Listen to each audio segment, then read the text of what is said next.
Nós podemos dizer que o advento e o avanço da cardiologia, que a gente pode considerar extraordinário nos últimos anos, ela surgiu à medida que os alimentos se tornaram industrializados e refinados. Foram retirando o magnésio, por exemplo, da taxa alimentar. E, digamos, no fim do século XIX, a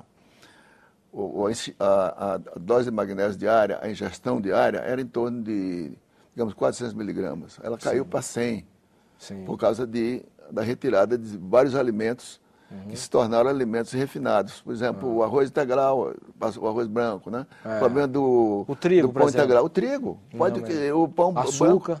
Do açúcar. Tudo tem que ser integral. Todo produto refinado, ele é pobre em magnésio. Pobre.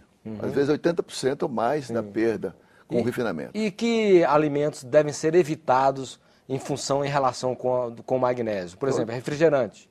E que mais? Todos os brancos. Refrigerantes, sobretudo os alimentos do coca, né? Porque eles têm muito excesso de fosfato. Então, todo cola tem. Coca tem.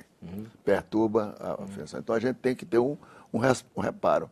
Mas usar um negócio desse tem que tomar um magnésio por fora, né? Sei. E há produtos farmacêuticos agora lançando até do mercado, agora esse novo aqui, ó. Esse magnésio, Magnen. 26, glicinato de magnésio, cloridato de peridoxina. Sim, mas esses medicamentos devem ser administrados naturalmente por um médico. O senhor não vai chegar na farmácia e já tem magnésio aí e começar a tomar. O médico nutricionista. Mas, em geral, o importante é as normas que temos que escolher os alimentos que possam dar magnésio. Ou escolher os alimentos que não são refinados. O arroz branco, o arroz integral. O outro não tem nada, o outro é amido puro. Amido puro. Então, o açúcar integral e tal, o pão integral também. A pessoa, em geral, conhece o magnésio vindo daqueles remédios para o estômago, coisas desse tipo tal. Qual a diferença desse magnésio? É a mesma coisa. Em geral, a gente pode ver casos de pessoas que estavam tendo infarto e tomaram, inclusive, um antiácido e conseguiram melhorar, porque o corpo recebeu o magnésio e conseguiu superar uma crise de infarto miocárdico. Quando existe uma perda de magnésio grande, né? O infarto tem sido, há vários estudos mostrando o uso do magnésio nas primeiras horas, com maior sobrevida, maior índice de sobrevida e correção das chamadas arritmias que ocorrem no problema do ataque cardíaco. Os currículos de medicina estudam realmente essa questão do magnésio hoje, por exemplo? Muito pouco, porque as grandes multinacionais farmacêuticas não estão interessadas em nada nutricional, estão interessadas em vender os produtos delas, para tentar substituir o magnésio e outras coisas. Quer dizer, o magnésio é um antagonista natural do cálcio. Aí tem vários produtos que são produtos que substituem, são antagonistas sintéticos do cálcio, é a mesma coisa. Então há um confronto, porque é uma guerra comercial, né? A gente tem que dizer a posição, há produtos muito bons, eu não sou contra a medicina convencional nenhuma, mas a magnésio, se a gente pode resolver pelo problema natural, é preferível, por exemplo, abrir a janela e ver a luz do sol do que acender o candeeiro. É muito mais interessante. Né? Fala um pouquinho da clorofila.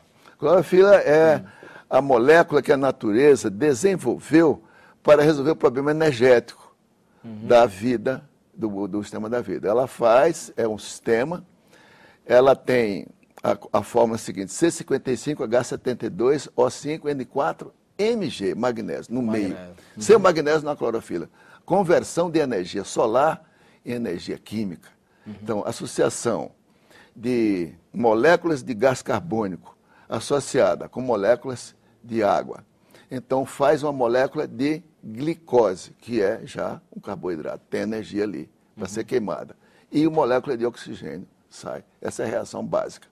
Faz a queima da glicose no oxigênio, libera novamente a energia e libera a água e o gás carbônico. Então, esse aqui é o princípio básico que justifica a vida que nós estamos com ela no planeta. É isso que nós temos que manter. É preciso que haja sem a clorofila não há. Não há. É preciso preservar a clorofila de todas as maneiras. Que é ela que nos dá. Tem também no mar, né? O senhor falou que o Brasil é pobre em magnésio. O Brasil é pobre em magnésio? Terrenos quaternários. Eles têm esses terrenos quaternários e tem poucos minerais magnesianos. Calcários dolomíticos, geralmente são os mais conhecidos, a dolomita. Nós temos, onde tem fábrica de cimento, geralmente tem esses sais. Então, nós temos que entender que esses solos não são muito benéficos, porque tem os teores de magnésio nas águas. A água seria, a rigor, a melhor fonte de magnésio, mas são poucas águas que têm mais de 10 miligramas. Então, eu estudei mais de 100 águas. Como a gente pode saber, a gente pega no mercado, chega no mercado, vê uma água mineral lá, olha, e tem lá a composição, a gente vê se tem magnésio, ela existe, sim, é obrigado? Deveria estar. Deveria ter, mas, em geral, o teor é baixo. Mas eu tenho algumas águas boas. Por exemplo, tem uma água em Alagoas excelente, chamada Campestre, 120 miligramas de magnésio, certo? De Alagoas, Arapiraca. Água do Sul, em Minas, tinha várias águas boas, mas dizem que algumas fontes foram fechadas. Lá foi comprado pela Nestlé e tal, as águas que tinham teor de magnésio. Então é preciso ter um teor acima de 20 miligramas, seria o melhor. E que tenha pouco flúor. É importante.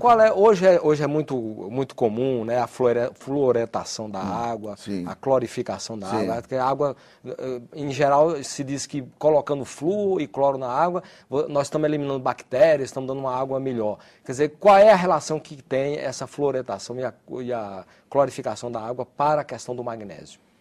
A cloração da água, nós temos que dividir as perguntas. A cloração é um processo antigo que se faz e tudo. Ele não é o ideal. Ele tem efeitos também nocivos, seria melhor fazer com o chamado cloro orgânico. Mas nós estamos vendo sobre a fluoretação, que implica em outro problema. Isso é uma fraude científica. Foi assunto da minha aula que eu dei em Portugal sobre isso. Pela seguinte razão. As indústrias de alumínio, fertilizantes e do aço produzem o lixo industrial com flúor. O flúor tem que ser descartado.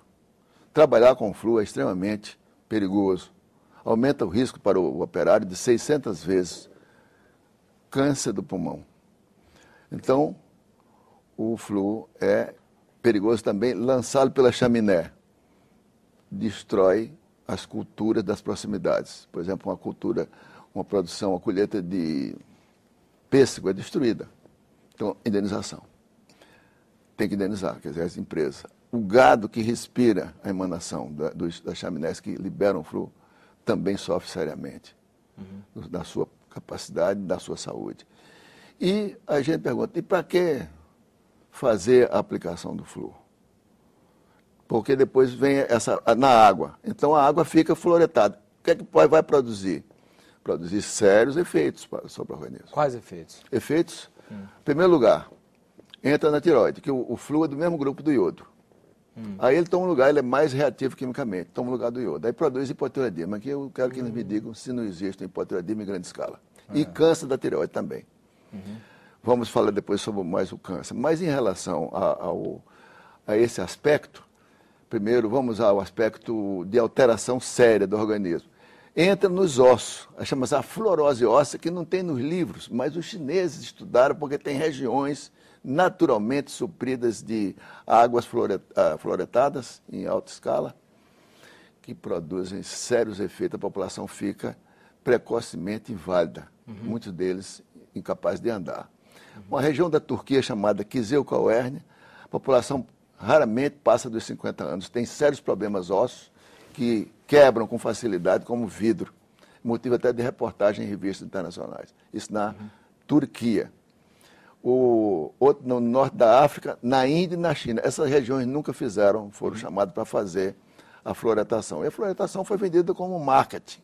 O grupo o lobby organizado vende o recado, que é muito bom, mas um estudo de um famoso professor, cujo nome é John Cochrane, da Nova Zelândia, fez uma comunicação em Londres sobre o problema que ele confirmou que não diminuía a cárie. Porque hoje você pode aplicar a água, o grupo, né? Isso aqui, a água na população. Então ele fez os testes e viu que não havia nenhuma diferença.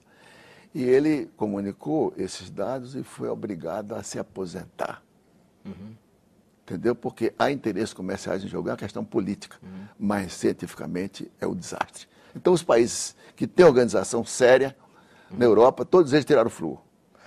Com raras exceções, algumas cidades da Inglaterra e da Irlanda, todos